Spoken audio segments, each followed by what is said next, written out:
Prepare for a journey. A new theme park beyond belief, beyond anything you've experienced before. 22 theme park disasters, 7 levels. We'll start at the top with the cases you may have heard about, tragic yet not forgotten. As we go deeper, however, the stories become more gruesome, the details more disturbing, the consequences far more severe. Let's start at the tip of the iceberg. Level 1. Canyon River Ride Rapids at Hershey Park. May 1987 was an exciting time for Hershey Park in Pennsylvania. Nearly 10 years after the iconic Scooper Dooper Looper, a major new attraction was unveiled, the Canyon River Rapids. Crowds showed up to try it out, but the excitement didn't last long. Just 2 weeks after its grand opening on May 23rd, the promise of a fun ride turned to terror when one of the rafts suddenly flipped over, throwing all 6 of its riders into the churning water below. Canyon River Rapids was designed to provide riders with a thrilling, unpredictable river ride experience. It sent spinning 6-person rafts careening down a 1,700-foot course of twisting currents and waterfalls. Generally, it was considered a harmless, bumpy ride, and its only official caution was, you will get soaked on this ride. But on that day, however, the threat was far greater than just getting wet.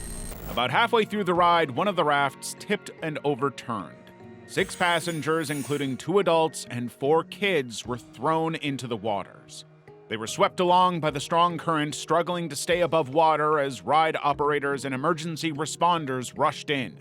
All 6 sustained injuries ranging from minor cuts and bruises to more serious scrapes and near-drowning experiences, but thankfully, everyone survived. Later, investigators pieced together what caused the accident. A combination of factors contributed to the overturn: the speed of the water flow, the uneven weight distribution of the passengers, and a design flaw in the canyon itself. Apparently, the raft had hit a vast stretch of the waterway and got caught sideways in the current, which is what caused it to flip. Hershey Park shut the ride down immediately for safety inspections and some modifications. They narrowed down the dangerous wide section and adjusted the water flow. Additionally, staff were stationed along the route to keep a closer eye on the rafts. Runaway Mine Train.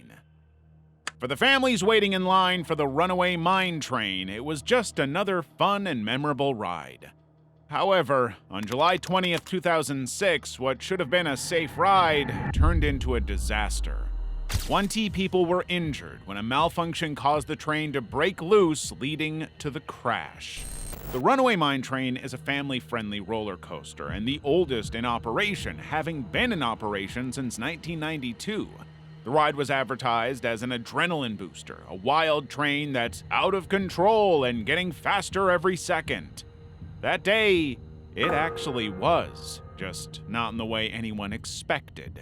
Carrying 46 passengers, the train was climbing up a lift hill when one of the couplings snapped. The front cars then separated from the rest of the ride and rolled backwards down the track, slamming into the rest of the train inside the tunnel. 6 of the passengers were sent to the hospital. 2 of them were airlifted to the trauma unit of North Staffordshire Hospital due to spinal damage and internal injuries. More than 20 others had bruises, cuts, and were shocked. Fortunately, their injuries were not fatal. The park managers described the crash as an isolated incident. There's been no history of problems on the Runaway Mine Train of the sort that's happened today. It's a very popular ride. We're not the only park with one, and we've had no history of problems with it. But the reality of the situation spoke for itself. The ride was then shut down for investigation, but people were left wondering, if an accident could happen on a family-friendly coaster, what about the bigger, scarier rides? Turns out, they had a reason to worry. Less than 10 years later, another Alton Towers ride would make headlines again, only this time it was worse. Level 2. Feedback at Worlds of Wonder, India. In every amusement park, the rules are the same. Don't ride if you've got heart problems, back or neck pain, or a nervous condition. Pregnant women are told to stay away, and the golden rule, wear your belts and harnesses all the time. Hey, I got both seagulls completely loose. But at the Worlds of Wonder Park on June 25th, 2017, the very thing meant to keep a rider safe caused a near disaster on a ride called the Feedback. The Feedback is a high-intensity thrill ride that offers its riders a disorienting and exhilarating experience. The attraction is built around a giant rotating central structure with several large swinging arms. As the entire ride spins like a carousel, these arms swing back and forth in a wide pendulum arc, sending riders high into the air. At the end of each arm are the rider pods, which spin independently. This combination means passengers are simultaneously rotating in a large circle, swaying from side to side, and turning in their seats. It's the kind of ride that relies entirely on the strength of its shoulder harnesses to keep riders inside. But on that day, one harness failed. As the ride whipped into its very first flip, a man's restraints suddenly snapped open. With nothing holding him in place, he was thrown from his seat. Witnesses watched in horror as he slammed his head against an iron step below before tumbling helplessly into the bushes beneath the ride. Somehow, almost unbelievably, he survived with only minor injuries. Although his ordeal was over for everyone else on board, the nightmare was just beginning. The ride did not stop. The situation grew more desperate as a second harness failed, and another rider began to slip out of her seat. She was saved only when a passenger beside her managed to grab and hold onto her. For 45 agonizing seconds, people hung suspended, praying the restraints would hold until the ride finally slowed to a halt. Witnesses say the man's wife was pleading, shouting at staff to stop the ride, but the operators ignored her. Once it ended, furious guests confronted the operator, who ran away to protect himself. Later, a manager brushed it all off as just a technical fault, insisting no one was severely hurt. The park itself issued a statement defending its track record, saying it had given millions of people unique memories over the years and pointing out that no serious injuries had occurred. However, they admitted there were no emergency brakes on the ride due to its size and speed. It only had an emergency switch that slowly cuts the thrust, letting it swing back and forth like a pendulum until it winds down. But the worst part? A critical failure in India's regulation itself. For years, Indian amusement parks operated without specific safety laws. They weren't legally required to conduct safety checks, audit rides, or investigate accidents. This loophole allowed preventable disasters to happen, leaving no one directly accountable when a ride failed and people got hurt. Joker's Jukebox at Six Flags New Orleans. When we think about tragedies at amusement parks, we usually imagine massive roller coasters or those terrifying drop towers. We assume that's where the real danger lies. But at Six Flags New Orleans, the deadliest part of the park wasn't some sky-high thrill ride. It was a small, spinning attraction called Joker's Jukebox, just a few feet off the ground. On August 13, 2003, Rosa Donaldson, 52 years old, was treating her 4-year-old grandson to a summer day of fun at the amusement park. In the evening, they made their way toward their next ride, the Joker's Jukebox. A harmless ride with 30 cars spinning on 6 arms. Nothing too wild. However, this perception was shattered in an instant. Rosa, who was standing near her grandson, soon faced a horrifying accident. One of the cars whipped around and hit her in the head. Another one hit her body. Witnesses screamed as Rosa collapsed to the ground, bleeding badly. Paramedics rushed to take her to Lakeland Medical Center, but the damage was too severe. Her pelvis had been crushed, and unfortunately, she passed away before doctors could save her. Later investigations revealed that the grandmother had entered a restricted area to secure her grandson's harness, making sure he would be safe. Unknowingly, the operator started the ride, leaving her with no chance to escape. While her death was investigated by multiple agencies, the park's own story was far from over. 2 years later, Hurricane Katrina devastated New Orleans. The park was flooded beyond repair and permanently closed. It now stands abandoned and rotting, a silent memorial not just to a lost landmark, but to a grandmother's last act of love. Tsunami at M&D's Scotland's theme park. On June 26, 2016, families were out enjoying the summer at M&D's theme park in Motherwell, Scotland. Towering over everything was the Tsunami, Scotland's only inverted roller coaster. It promised a dizzying thrill, swinging riders with their legs dangling free through high-speed turns. But that afternoon, something went terribly wrong. As the roller coaster came around a bend, 5 of the cars suddenly detached, slamming into a support structure before plunging nearly 20 feet to the ground. The mangled wreckage landed upside down, crashing onto the toddler's ride below. What followed was chaos. Scared children were crying, victims were screaming for help, and frantic parents searched desperately for their kids. One witness who had stepped off the very same ride just minutes before watched the disaster unfold and described the scene. It was like something out of a horror film.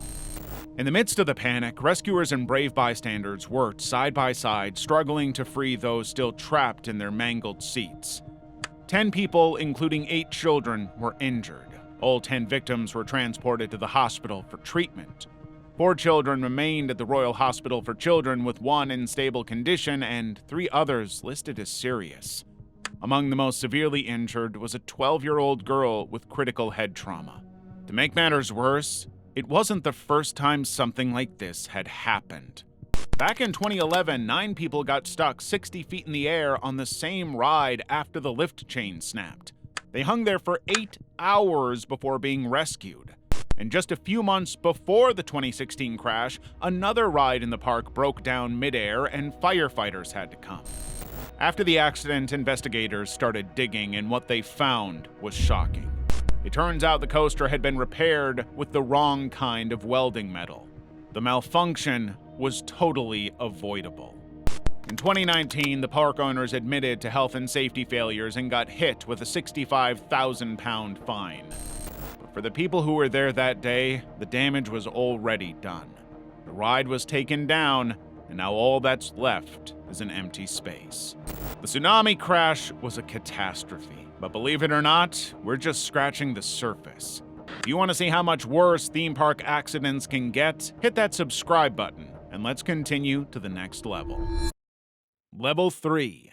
Railblazer at Six Flags St. Louis. For decades, the thrill of a roller coaster ride was anchored by the safety of a seat. You sat down, you locked in, and you held on tight, a formula that worked flawlessly. But in the 1980s, amusement parks started to experiment with a different kind of adrenaline rush by asking a radical question: what if you didn't sit at all? What if you stood? In 1984, Six Flags over Mid-America, now called Six Flags St. Louis, eventually decided to give it a shot. They took the River King mine train and converted it into one of the first stand-up roller coasters in the country. They called it Railblazer. It used the same track, mostly, but the trains were swapped out for these new upright cars equipped with futuristic restraints that were supposed to keep riders standing as they flew through high-speed curves. It was marketed as state-of-the-art, but in reality, the ride barely lasted 3 weeks. In St. Louis, Missouri, the Railblazer stand-up roller coaster has not rolled 1 inch since Stella Holcomb lost her life while riding it Sunday night. On July 9th, Stella Holcomb and her husband Carl were visiting from Indianapolis. They got on the Railblazer, riding in the very back row. Their teenage daughter and her boyfriend were just in front of them. But halfway through the ride, right after the second lift hill where the train twisted into a tight spiral, Stella was gone. According to her husband, they were holding hands when the car jerked violently and Stella was ripped from her seat, nearly pulling him out with her. Witnesses saw her fly from the ride, hit a tree, and fall to the ground below. She died later that day.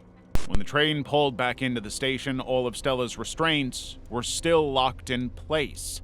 Park officials claimed she must have fainted. Maybe her body just went limp and she slipped through, but Carl didn't buy that. His wife had no medical history like that, and the autopsy backed him up.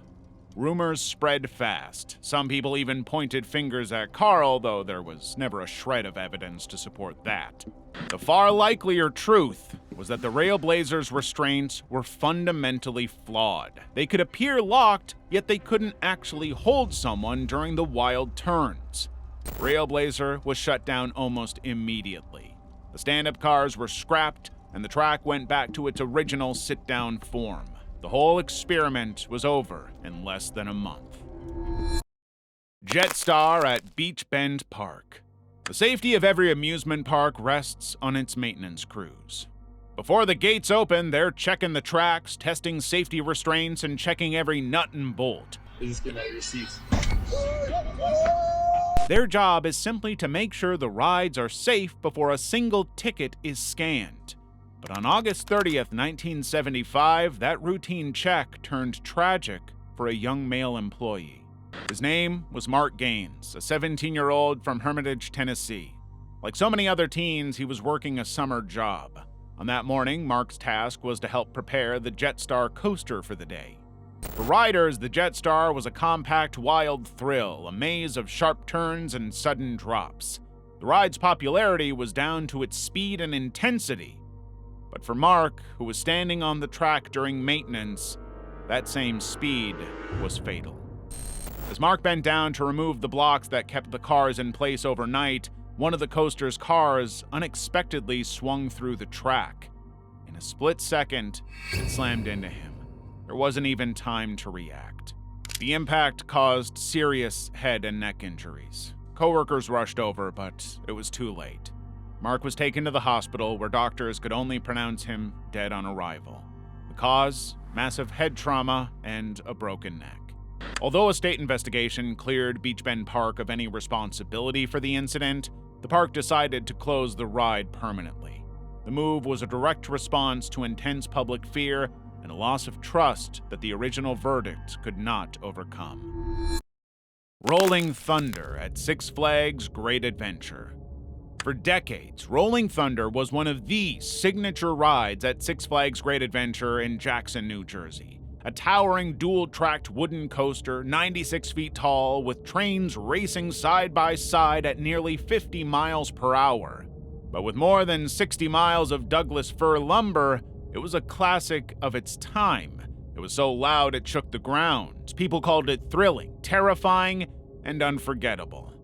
But just 3 years after it was launched, tragedy struck.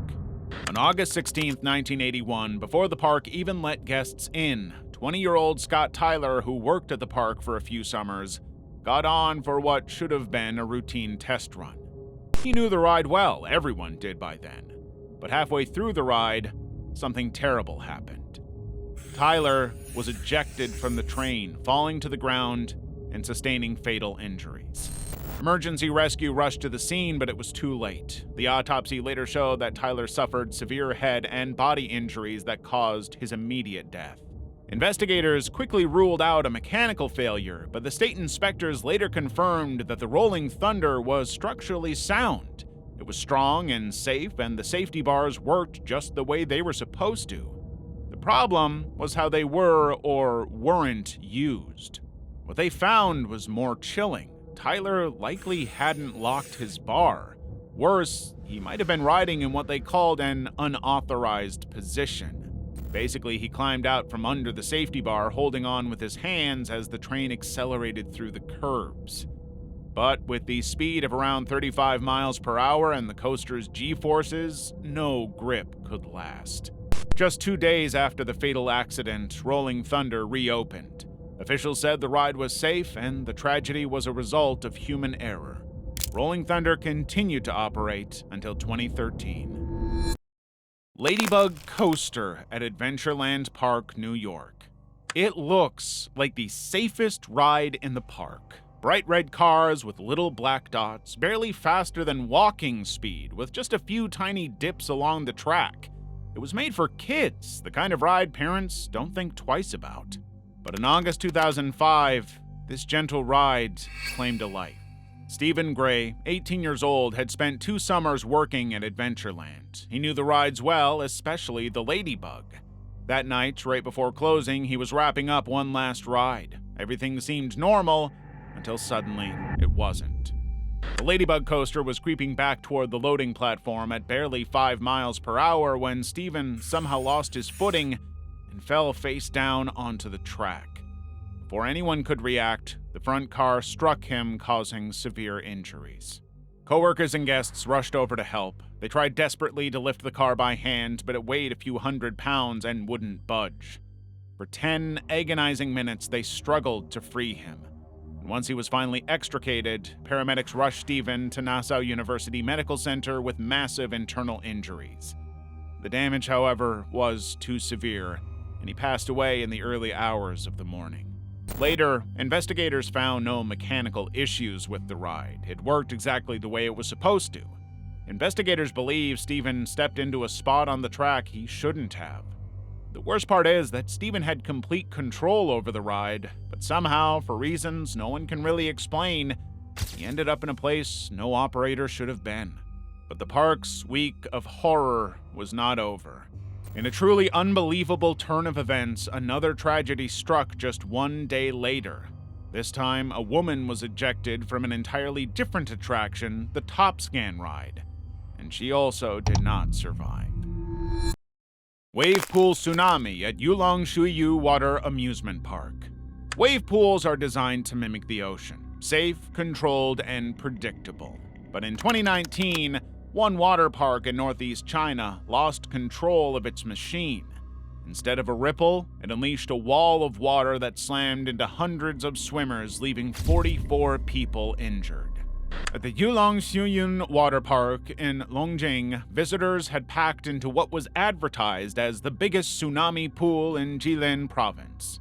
Families were bobbing along in inflatable rings, all waiting for the wave machine to send out its next ripple. However, what came next was no ripple, not even a big splash. It was a powerful wave that overwhelmed swimmers like a mini tsunami. In a captured video, the wave tossed people through the air like rag dolls. Swimmers were thrown against each other and smashed into the pool's concrete edges. It was pure chaos. In total, 44 people got hurt. 5 ended up in the hospital with broken ribs and other nasty injuries. Some were crushed under the wave, while others were just caught in the crowd trying to escape. Officials later said it was a machine technical issue, an electrical fault in the wave machine's control system. At first, rumors circled online. Some claimed a drunk ride operator had cranked the settings too high for fun. Of course, the park denied that. The local government backed them up, calling it a malfunction and shutting the pool down for repairs. But honestly, the footage speaks for itself. What was supposed to be a family-friendly attraction turned into something out of a disaster movie in a matter of seconds. Rocky Hollow Log Ride at Dreamworld. On April 17, 2016, 19-year-old Samson Sharon and his friends got on board the Rocky Hollow Log Ride at Dreamworld. The log ride has always been seen as one of the safest attractions in the theme park.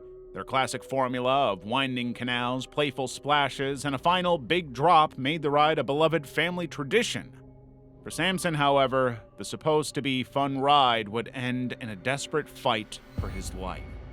Partway through the course, Samson fell out of the boat and into the water. He panicked as he struggled to the surface, but the horror didn't end there. Other logs were bearing down on him. He had no time to escape. Within seconds, 2 boats ran over him, one after the other. They struck his head, his chest, and his ribs, knocking him unconscious. His friends saw it happen, but couldn't do anything right away. He had to finish the ride, jump off, and sprint around the course to pull Samson out himself. According to Samson's lawyer, no staff helped him. No emergency stop, nothing. By the time they got to Samson, it appeared it might be too late. Samson suffered a fractured hip, broken ribs, an ankle, head trauma, neck injuries, and nearly drowned.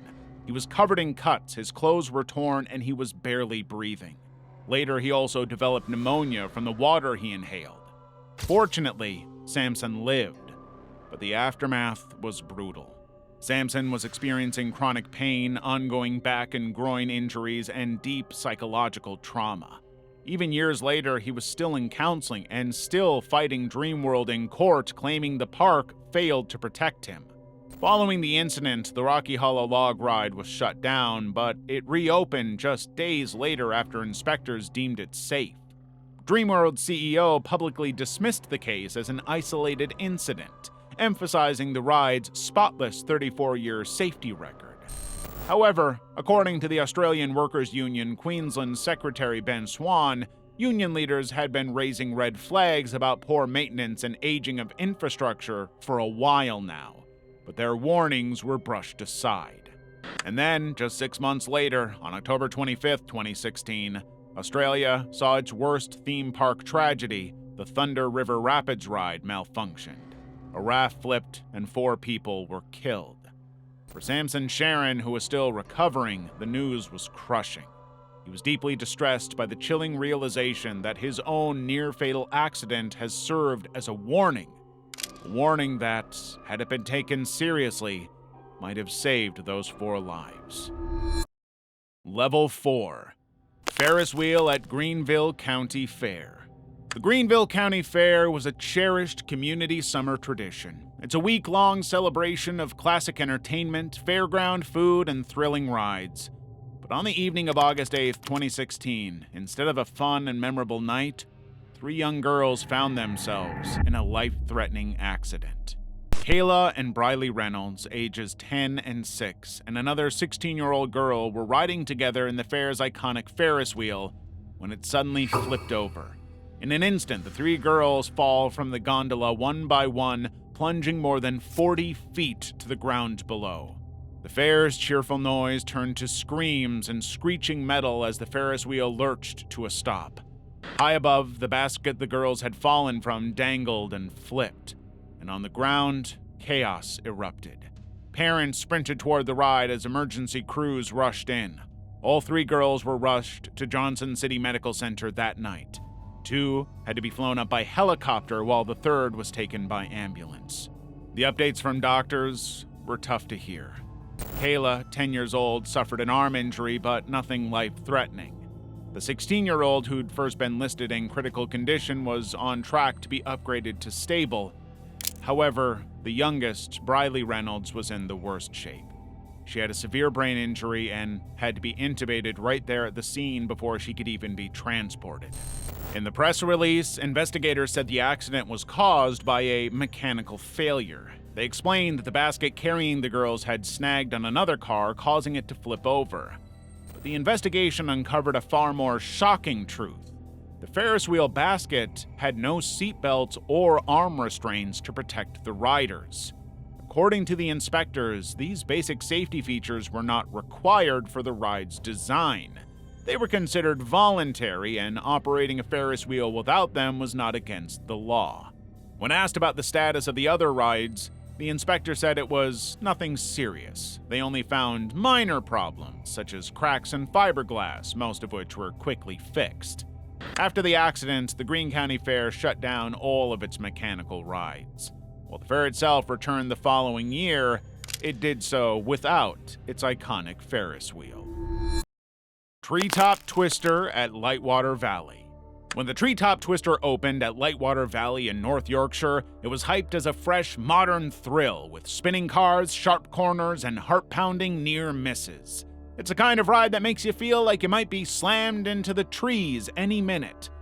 But just 3 weeks after it launched in June 2001, the near miss wasn't a near miss anymore.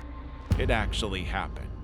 On June 21st, 20-year-old Gemma Savage, a student from South Yorkshire, headed to the park with friends. It was supposed to be a fun day out. She boarded the Twister expecting nothing more than a quick, dizzying ride. But partway through, her car smashed into another head-on. Witnesses later described the impact as brutal. According to one of her friends, Gemma slumped over, her shirt stained with blood and her body limp. She had suffered devastating injuries to her head and neck and passed away the next day in the hospital. 3 other people were also hurt in the crash. At first, no one could understand how this had even happened. It was a brand new high-tech ride. How could 2 cars possibly collide? But as investigators dug in, the shocking truth came out. A wiring flaw in the ride's control system allowed operators to override the built-in safety mechanisms. In other words, the ride could keep going even when it absolutely shouldn't have. Lightwater Valley blamed Reverton Industries, the French company that manufactured the ride. They argued that they designed the wiring in a way that left it dangerously vulnerable. But human error made things worse. Operators had overridden emergency stops, which ultimately caused the accident. Eventually, Lightwater Valley Attractions Limited and an electrician admitted that they had breached health and safety laws. The park and the manufacturer were fined a combined £155,000. The electrician was personally fined £2,500. But for Gemma's family, no amount of money could ever make up for what they lost. And that wasn't the end of the Twisters' grim story. In 2015, a young employee was nearly killed when a coworker started the ride as a joke while she was still in the track area. Then in 2019, a 7-year-old boy fell nearly 30 feet from the same ride.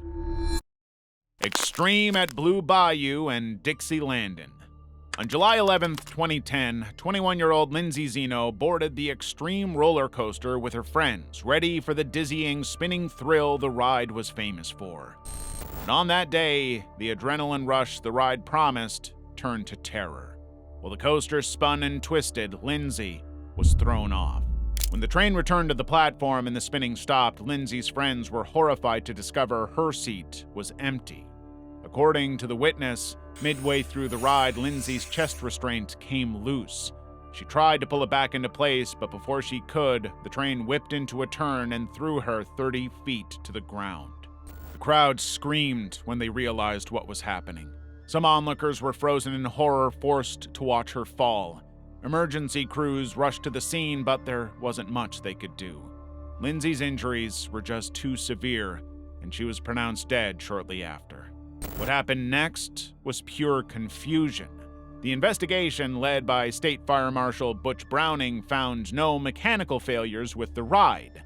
The track was intact and all the drives and electrical systems were working just fine. In fact, the coaster had passed a full inspection only a month before with 0 violations. In the end, no one could say exactly what went wrong. Officially, Lindsay's death was ruled as undetermined. Although the witness said he saw Lindsay's restraint come loose, the inspector stood by their claim that the restraint system should have held. The ride was shut down during the investigation, but here's the thing. This wasn't the park's first safety issue. Just 4 years earlier, a 2-year-old boy had fallen 25 feet from the Over the Rainbow ride, breaking both his arms and legs. And there were already lawsuits on the Conjure ride, claiming the park didn't use proper safety restraints. For Lindsay's family and friends, the silence after her death was brutal. No closure and no clear explanation, just this question hanging in the air. How does a healthy young woman riding a modern coaster end up dead with no mechanical failure to blame? That might be the hardest part of this whole story. Willard's Whizzer at Great America, California. The most dangerous part of a roller coaster is supposed to be the highest drop, not the station. But on March 29, 1980, the station of the Willard's Whizzer roller coaster became a death trap. Its brake failed and led to a deadly collision. On that day, as people were waiting for their turn to board the famous Willard's Whizzer, a second train was coming in too fast with no sign of slowing down. Before they could even process what was happening, it crashed into the stationary train with a sickening crunch of metal. The force of the impact was so brutal that riders were thrown forward and the cars buckled. According to the witness, Kyle Foss, 13 years old, was stepping into the waiting train when the second train slammed at the back. Foss was thrown into the track and run over by the oncoming train. He was pronounced dead on arrival due to severe internal injuries. The 8 other riders suffered from injuries ranging from broken bones to deep cuts. And the scariest part was that this wasn't an isolated incident. Willard's Whizzer coaster had braking issues from the start. Trains had been bumping into each other in the station for years. Between 1976 and 1979, at least 11 crashes were recorded at the Santa Clara Park alone. Most were minor scrapes, bruises, shaken nerves, but still, it was a pattern. Over in Gurnee, Illinois, the other Whizzer had 2 crashes in 1976 right after opening. Over 30 people were hurt. And yet, nothing changed. Marriott Corporation, the company behind the parks, didn't even report the hazard to the Consumer Product Safety Commission. Not even after multiple accidents. It wasn't until a child died that the public found out how serious the risk had been all along. After the 1980 tragedy, they finally made changes. They added seat belts, improved the brakes, and cut down the number of trains from 5 to 3. The ride quietly dropped the Willards part of its name and just became Whizzer. Marriott ended up paying a $70,000 fine for not reporting the danger earlier. California's Whizzer was taken down in 1988, but the Illinois version is still running at Six Flags Great America to this day. Wildcat at Bell's Amusement Park. On July 7, 1997, a roller coaster at Bell's Amusement Park in Tulsa turned fatal. The Wildcat, a small steel coaster intended for family rides, malfunctioned at the top of its lift hill. One car slipped backwards and slammed into another, killing a 14-year-old boy and injuring 6 others in seconds. That night, the park was packed with guests taking advantage of a 25-cent ride promotion. At around 6 p.m., one of the Wildcat cars was slowly climbing up the chain lift like usual, but as it was about to hit the top, something went wrong. The car didn't go forward, it rolled back, fast. It barreled down 45 feet of track and slammed into another car that had just begun its climb. The impact was so violent that a 14-year-old boy in the front car was thrown from the ride and hit his head on the steel structure. Emergency responders got there quickly, but it was too late. The boy passed away on the scene. 6 others were injured and rushed to St. Francis Hospital, including 2 boys, also 14, a dad, his 2 daughters, and a family friend. Thankfully, they didn't need to stay in the hospital. No one knew right away what caused the accident. Inspectors said the ride had passed a safety check just 2 weeks earlier. Robert Bell III, the park president, gave a statement calling it the first tragedy like this in Bell's 47-year history. The Wildcat coaster was closed permanently the following month. Level 5. The Wave Pool, Grave Pool. Back in the 1980s, Action Park in New Jersey was far beyond a wild amusement park. It was borderline insane, and people loved it. One of the park's most infamous rides was the Wave Pool. Locals even nicknamed it the Grave Pool, and unfortunately, for a valid reason. In 1982, a 15-year-old George Lopez was enjoying the Wave Pool when he tragically started to drown. Despite the lifeguards rushing to save him, he passed away. Sadly, that was only the beginning. Over the years, that dangerous pool would end up taking several more lives. Former park employees described the pool as strong, deep, and completely unforgiving. It's massive, measuring 100 by 250 feet, and was often packed with nearly 1,000 people. Its waves, which could reach over 3 feet high, were generated for 20 minutes straight with only a 10-minute break. This is 4 times longer than any standard wave pool. Once the waves got going, there was a spot they called the Death Zone, where people would completely panic. We call that area the death zone. And literally the first 30 minutes to 45 minutes sitting in the death chair, that new lifeguard would save 3 to 4 to 5 people. They'd flail around and grab at whoever was nearby, trying to get to the ladders. Lifeguards were constantly yanking people out. Sometimes they'd have to shut the whole thing down just to check the bottom for bodies. They had a dozen guards on duty all the time, but even that wasn't enough. In 1987, another man, Gregory Grandchamps, drowned in the same waters. And yet, the ride kept going and people kept coming. Tower of Terror at Disneyland Paris. On June 12, 2011, a 12-year-old boy, Bautista Riera, climbed aboard the Tower of Terror at Disneyland Paris. It's the kind of ride designed to rattle your nerves with ghostly illusions, dramatic lighting, and sudden stomach-lurching drops. But what was supposed to be a thrill-filled memory turned into a life-changing accident. The ride started with flickering lights and a jolt of fake electricity zapping across the elevator doors. You hear the voice of Harrison Hightower III, a ghostly figure mocking guests as cursed fools. Then, in a flash of green light, he disappears into the shadows and the elevator begins its ominous ascent. Riders catch eerie glimpses of haunting scenes, a creepy penthouse, a ballroom mirror that erases their reflections, and finally, that haunting idol cackling before the doors slam shut. And then the drop, a nearly 200 feet of gut-wrenching freefall. For most, it's just a wild rush, but for Riera, something went terribly wrong. After the ride ended, he told his father he felt sick. Things escalated quickly. He was rushed to the park's medical center and then to Necker Hospital in Paris. By the time they got there, his upper body was already paralyzed. Doctors found severe trauma to his spine and immediately placed him in intensive care. Disney Paris later stated the ride was working exactly as it should. There were no technical issues and all safety checks were cleared. But for anyone who saw what happened, it didn't feel like a normal day at the park. A healthy child had stepped onto a ride and left with his life changed forever. Level 6. Jetline at Gröna Lund. Då tittar vi upp och ser hur det faller en jättestor del av hjuldelen från vagnen. Ner från himlen, liksom den studsar på den här banan. Faller ner, jag tänker den här kommer hamna i folk.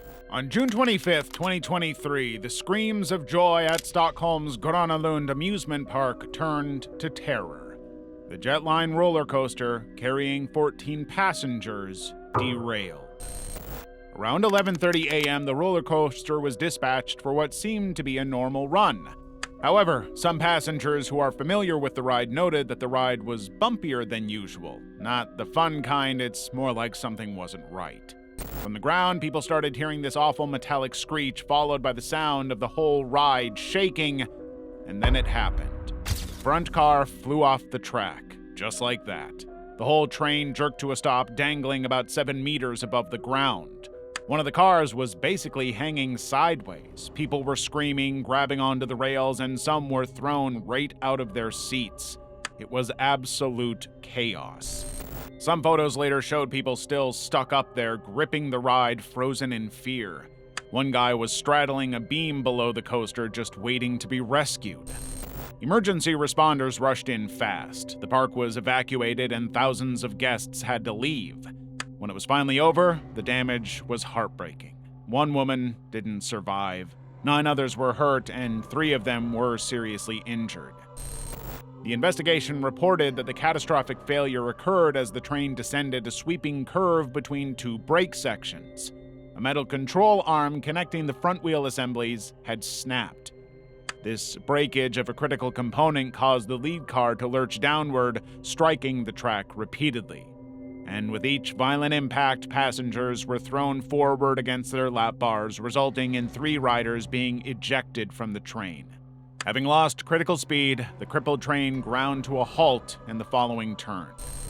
The CEO of Gröna Lund, Jan Eriksson, declared June 25th a day of mourning for Gröna Lund amusement park.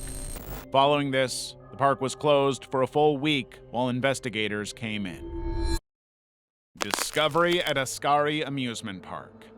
On July 15th, 2018, an excited crowd gathered at the newly opened Askari Amusement Park in Karachi, Pakistan, eager to be the first to experience the rides. All eyes were on the park's newest attraction, a towering pendulum ride named Discovery. But as it swung high into the air, the ride suddenly failed, plunging the brand new park into a scene of chaos and horror. Around 7:30 p.m., the gondola reached nearly 40 feet in the air when a sudden explosion rang out. Eyewitnesses described a sound like a bomb going off, followed by screams as the entire ride broke apart mid-air. The 16-seat pendulum slammed into the ground with terrifying force. 12-year-old Kashaf Dukhtar, seated alone, passed away instantly from a massive head injury. 25 others were pulled from the wreckage with shattered bones, crushed chests, and blood-soaked clothes. As chaos erupted, frantic parkgoers rushed to lift the ride's twisted steel with their bare hands. At the same time, emergency crews were trapped in the city's heavy traffic, struggling to reach the unfolding tragedy. While the immediate cause of the collapse was broken bolts that allowed the ride's ball bearings to fail, the true cause was a complete breakdown of oversight. The Discovery ride, an import from China, was being run on a supposed trial basis, yet it was operating without a safety net. 2 days before the deadly incident, the park's director openly stated that no officials had visited to inspect the ride for a simple reason: Pakistan had no such laws. After the incident, the provincial government promised to pay for medical care for all the victims and shut down every amusement park ride in the province until technical inspections were carried out. But that was too late for Kashaf, the eldest of 6 siblings, whose parents buried her just hours after she had begged them for a chance to ride. Level 7. Orlando Freefall at Icon Park. On March 24th, 2022, 14-year-old Tyre Sampson wanted to ride the world's tallest drop tower. He was on spring break in Orlando with his friends and teammates when he boarded the Freefall at Icon Park for a thrill. But midway through the ride's drop, he slipped out of his seat and fell to his death. The whole incident was captured on camera. As the ride lifted passengers into the 430-foot freefall tower, witnesses recorded Tyre's harness sitting dangerously loose. Seconds later, when the ride dropped, Tyre slipped out. He fell more than 300 feet, landing face down on the pavement. He was pronounced dead at the scene. But the shocking video went viral online. In it, you can even hear the staff on the ride asking, "Did you check the seatbelt?" and another answering, "The light's on." But that light was never telling the full story. His harness wasn't really locked. Investigators found out Tyre was 6'5" and over 380 pounds. The ride manual clearly said no riders above 287 pounds. Other rides had already turned him away that night, but Freefall led him on. Investigators later found out why. His seat had been manually altered. Someone had loosened the harness sensor, tricking the ride's safety system into thinking it was locked. Both indicator lights glowed green even though Tyre was never secure. The worst part, the worker who was running the ride had been on the job for just 3 days, and he was instructed to trust the lights. There were no posted weight limits, no scale at the entrance, no clear rules about when to say no. The autopsy later confirmed blunt force trauma as the cause of death. His family's lawyer explained in the harshest, clearest way how companies tweaked the seats so bigger people could ride, and Tyre's life was traded for a $35 ticket. The family sued the ride's owner, Eagle Drop, Slingshot, and Icon Park. They were awarded $310 million. In 2023, the Freefall Tower was taken down. Neki Haddad, Tyre's mom, stood right there watching the ride get demolished. Big Dipper at Krug Park. On July 24th, 1930, what began as a normal hot summer day at Krug Park in Omaha turned to tragedy. The Big Dipper, a massive 75-foot tall wooden coaster, suffered a catastrophic failure that would cement its name in history. By around 7:40 p.m., 23 riders boarded the coaster in 4 connected cars and began the slow, rattling pull up the first incline. But halfway up, disaster struck. A brake shoe on the lead car shook loose and fell onto the track. And before anyone could blink, the car jolted sideways, smashing through the wooden guardrail, pulling the other 3 cars behind it. What made it worse was that the fall wasn't instant. Riders had a few terrifying seconds to realize what was happening. Witnesses said the victims were screaming and praying, one on top of the other, as people tugged desperately at their seatbelts. One survivor even shared that she thought, just for a split second, about jumping, but there was nowhere to go.